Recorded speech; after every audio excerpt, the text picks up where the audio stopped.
함께 예배드리니 참 감사합니다. 인사를 해줍시다. 예, 귀한 분과 함께 예배드리니 참 감사합니다.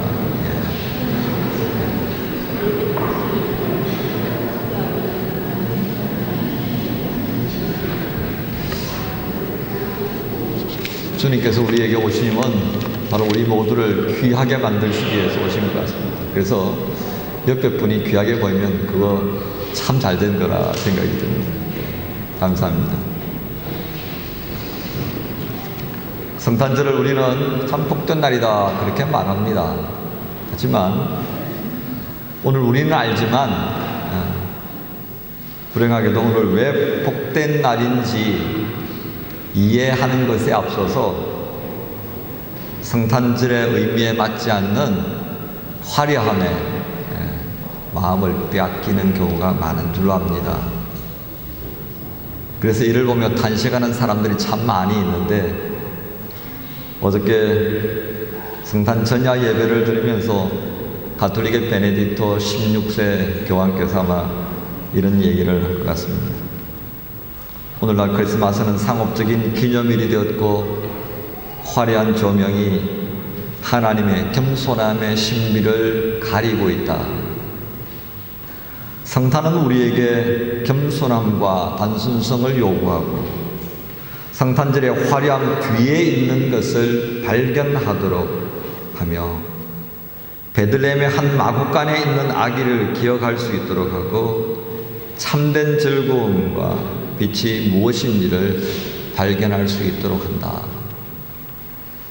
그리고 지금 이 시간 세계는 곳곳에서 다양한 방식으로 끄떡없는 폭력에 위협받고 있으며 수없이 반복되는 독재자의 매질과 피에 물든 외투가 존재하는 가운데 우리는 하나님을 향해 울부짖고 있다 라고 하였습니다. 그야말로 성탄의 화려함 뒤에 가리워져 있는 우리의 부끄러움과 아픔을 생각하게 합니다. 돌아가신 하용조 목사님 또한 성탄을 맞이하면서 우리가 기억해야 할 세 가지에 대하여서 말씀을 남긴 적이 있습니다. 첫째는 하나님의 아들이신 예수께서 성령을 통해서 나신 것이고, 두 번째는 그분이 오셨을 때 환영받지 못했다는 것이고, 세 번째는 모친인 마리아께서 출산을 위한 처소가 마련되지 못해 마구간에서 출산하는 고통을 겪어야 했다는 것입니다. 이처럼 세상 많은 사람들이 아기 예수님의 탄생을 바르게 이해하지 못했고 지금도 이해하지 못하는 중에 있습니다. 그러한 세상에서 예수님께서 오신 것에 대해서 기뻐하고 감사하기 위해서는 조건이 주어진다는 것을 보게 됩니다. 그 필요 조건이 무엇이라고 봅니까? 그것은 다름 아닌 하나님의 신비를 받아들이고 그 신비를 통해 우리에게 주시는 겸손을 배우며 하나님을 향한 아멘의 단순성을 경험하도록 만드는 믿음이라 하겠습니다. 하나님의 신비를 받아들이고 그 신비를 통해 우리에게 주는 겸손, 그리고 그 하나님을 향한 아멘의 단순성이 경험되어지는 이 믿음의 문제, 그리고 이 믿음을 유지하기 위해 필요한 것이 무엇인가라고 하는 것을 생각하게 하는 것이 또한 성탄이라 하겠습니다. 오늘 그것에 대해서 성경 본문은 말합니다. 요셉을 통해서요. 오늘 본문에 등장하는 요셉은 어떤 사람입니까? 그는 계명을 온전하게 이룬 의로운 사람이라고 기록합니다. 여러분, 예수님께서 태어나실 때 가장 마음고생이 심했던 사람이라고 하면 누구겠습니까? 단연코 요셉을 말하게 될 것입니다. 얼마나 고민 많았겠습니까? 여러분 한번 생각해 보십시오. 어느 날 갑자기 아버지가 되어야 했습니다. 영분도 모르고. 유아 형제, 갑자기 아버지가 됐다고 생각해봐요. 자다가도 깜짝 놀랄 일이죠. 아직 공부도 다 못 마쳤는데 내가 무슨 이유로 나는 아무 짓도 한 적이 없는데 말이죠. 바로 요셉이 지금 그런 처지에 빠져버린 겁니다. 내가 뭘 어떻게 했는데. 그런데 성경 여러 곳에 이 요셉의 고민을 기록하면 좋았을 텐데 유독 마태복음만이 요셉의 고민을 기록합니다. 마리아의 남편 요셉은 의로운 사람이라 약혼자에게 부끄러움을 주지 않으려고 가만히 파혼하려 하였다. 마태복음을 기록한 저자가 얼마만큼 간략한 내용으로 이 요셉의 마음을 담았는지 보십시오. 본문에 나타나는 이 의로운에 해당하는 디카이오스라고 하는 단어는 법을 잘 지켜서 얻는 그런 정직함이 바탕이 되어지고 좌우로도 치우치지 않는 것에 근거한 의미로 사용하는 단어입니다.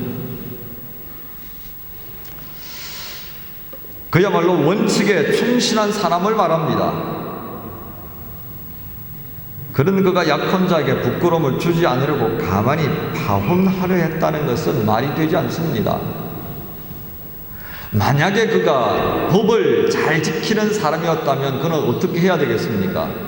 나하고 약혼한 저 마리아가 배신했다고 바로 공의회에 가서 고발하는 것이 맞습니다. 그렇죠? 법대로 처리해야 되니까요. 내가 사랑했기에 결혼하려고 했는데 덮어두는 것은 의로운 사람의 말에 합당치 않습니다. 왜냐하면 계명은 모든 사람에게 공평해야 하기 때문입니다. 하지만 요셉은 어떠했습니까? 그리하지 않았습니다. 아마도 말할 수 없는 이유가 있었을 것이라고 생각했던지 그는 약혼에 대한 배려의 마음을 가지고 조용하게 모든 것을 처리하려고 합니다. 아무리 조용하게 처리를 하더라도 그녀에게도 파혼을 위한 그럴듯한 이유는 있어야 했습니다. 때문에 그 이유를 찾기 위해 고심하고 있었다는 것을 오늘 본문은 보여줍니다. 그럼에도 불구하고 복음서는 그를 의로운 사람이라고 했습니다. 도대체 이 의로운 사람이란 어떤 의미로 사용했을까요? 신약 성경에 기록된 의로운 사람은 어떤 사람이겠습니까? 바리새인이나 서기관처럼 기록된 계명을 잘 지키는 사람일까요? 주님께서 말씀하신 마태복음 5장 20절에 있는 의로운 사람은 어떤 사람입니까? 주님께서 말씀합니다. 너희 의가 율법학자들과 바리새인보다 낫지 아니하면 너희는 하늘나라에 들어가지 못할 것이다 했습니다. 그렇다면 바리새인보다 서기관들보다 더 법을 잘 지키는 사람 도대체 어떤 사람입니까? 마태복음 22장 34절부터 40절에 한 율법사가 등장합니다. 그리고선 예수님께 시험해서 질문한 것이 있습니다. 선생님, 어느 계명이 중요합니까? 그러자 예수님께서 말씀합니다. 첫째는 주 너의 하나님을 사랑하라. 두 번째는 내 이웃을 내 몸과 같이 사랑하는 것이다. 바로 이것이 율법의 핵심이다 라고 가르치셨습니다.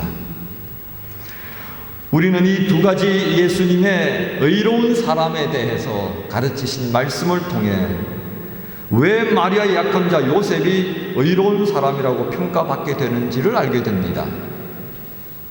그는 가장 힘든 시기, 인생에 있어서 가장 큰 결심을 해야 할 시기에 하나님을 사랑하고 사람을 사랑하는 것에 초점을 두었고, 그리고 하나님께 의탁하는 마음으로 약혼녀에 관한 문제를 처리하고자 한 것입니다. 이 모습 때문에 마태복음은 요셉을 의로운 사람이라 했던 것입니다. 곧 예수께서 말씀하셨던 의로운 사람의 조건에 합한 모습이었기 때문입니다. 두 번째, 마태복음은 요셉을 말씀을 듣고 행한 사람으로 기록합니다. 마음의 모든 것을 정리한 듯 보이는 요셉이 꿈을 꿨습니다. 그 꿈속에서 그는 마리아를 데려와 아내로 맞아들이라고 하는 음성을 듣습니다. 그리고 또한 태어날 아기에 대하여 자초지종 듣습니다. 갈수록 태산이라는 말이 있습니다. 그렇죠? 그래, 이렇게 해야 되겠다라고 하면 끝나야 되는데 이제는 그 마리아를 아내로 받아들이고 그 아기를 낳아서 잘 기르라고 더 말씀하셨다는 겁니다. 그런데 요셉은 이 말씀을 듣고 어떻게 합니까? 꿈에서 깨어난 후 그대로 순종하는 모습을 보였습니다. 기록되기를 마태복음 1장 24절에 요셉은 잠에서 깨어 일어나 주님의 천사가 말한 대로 마리아를 아내로 맞아들였다 했습니다. 이 본문은 누가복음에 기록된 성령으로 인한 임신 사실을 알려준 천사에게 답하는 마리아의 말과 비교됩니다.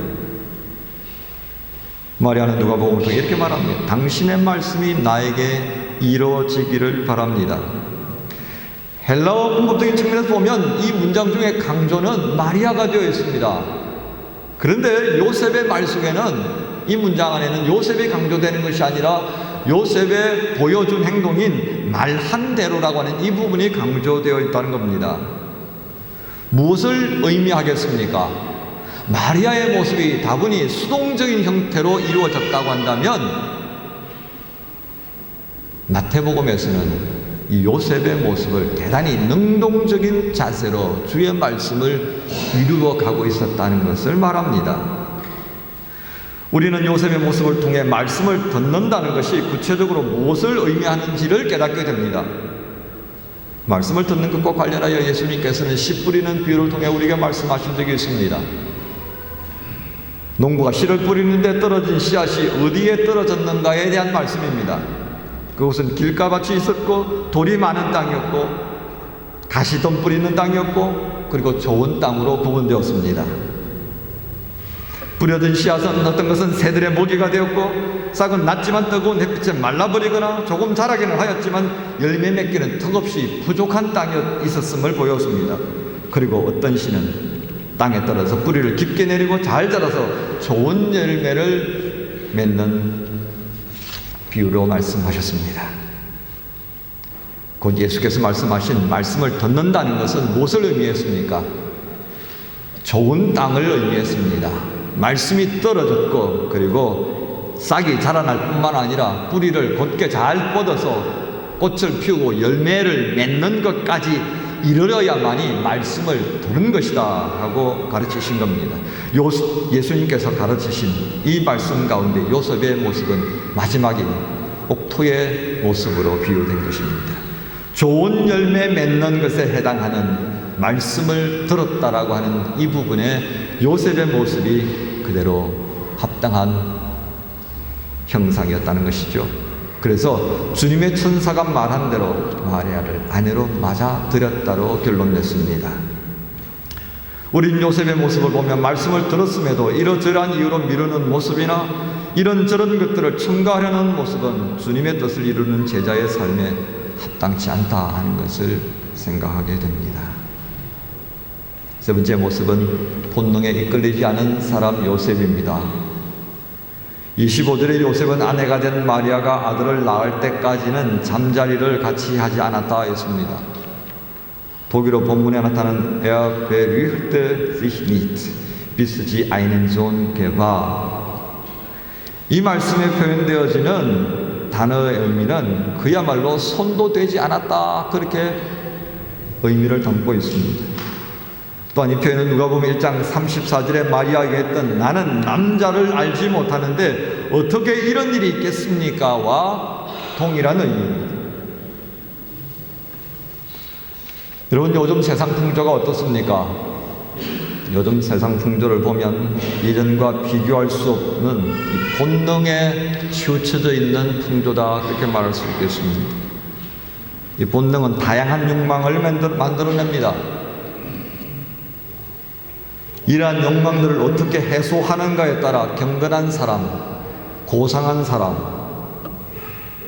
듣기 좀 그렇습니다만 지저분한 사람 이렇게 수식어가 붙는다고 생각됩니다. 그런 측면에서 본문에 등장하는 요셉은 사람이 가진 본능 중에서 쉽게 이겨내기 어려운 성적 본능을 극복하며 하나님께서 말씀하신 사명을 감당했다 할 것입니다. 사실 성적 본능을 극복한다는 것이 쉽지는 않습니다. 특히 젊은 청년 시절에는 이것이 더욱 쉽지 않은, 힘들고 외로움을 많이 겪는 유학 시절에는 이런저런 일로 몸과 마음이 약해질 수밖에 없습니다. 뿐만 아닙니다. 유명한 목회자들 중에서도 이 부분에 자유롭지 못하여서 어려움을 겪는 이들이 많습니다.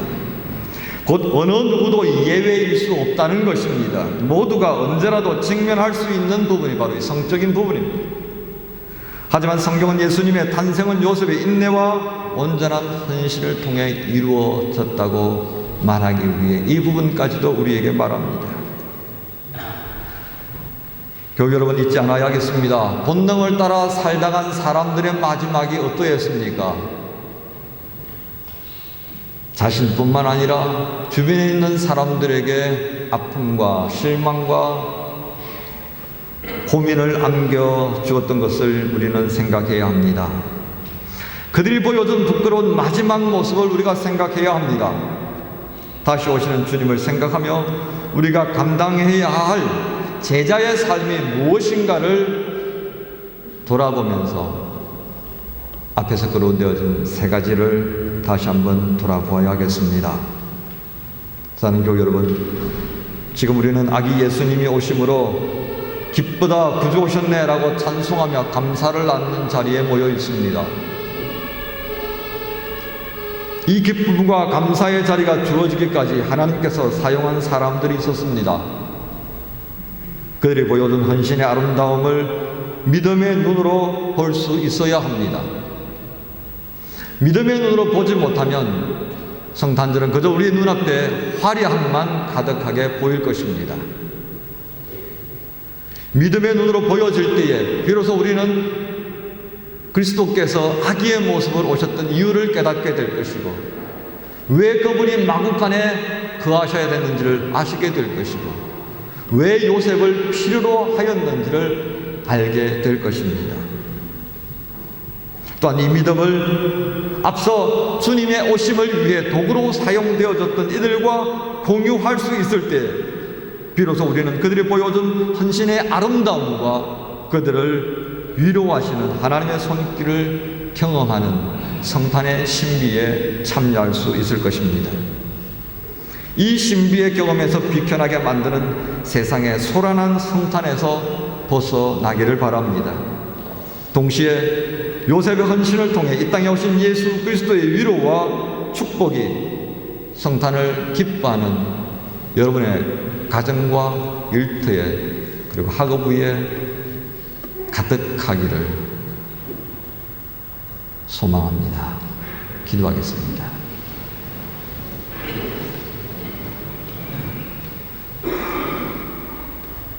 세상의 소란함 가운데에 또 한 번 주님의 성탄을 맞이하였습니다. 세상의 어느 곳으로 나아가는지 저희가 방향을 찾지 못하고 주님 바라보는 것도 잊어버린 채로 허둥지둥하며 성탄을 맞습니다. 그러나 이 성탄을 통해 또 한 번 우리에게 주님 앞에서 쓰임받았던 사람들을 보여주심을 인해 우리가 있어야 할 곳이 어디인가를 또 한 번 깨닫습니다.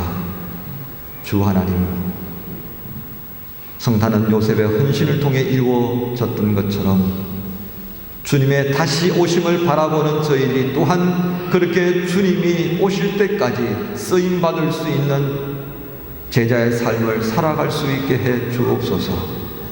그로 인하여 오늘 이 땅에 먼저 오신 아기 예수님의 아름다우신 모습을 드러낼 수 있는 삶을 살게 해 주옵소서. 예수 그리스도 이름으로 기도하옵나이다.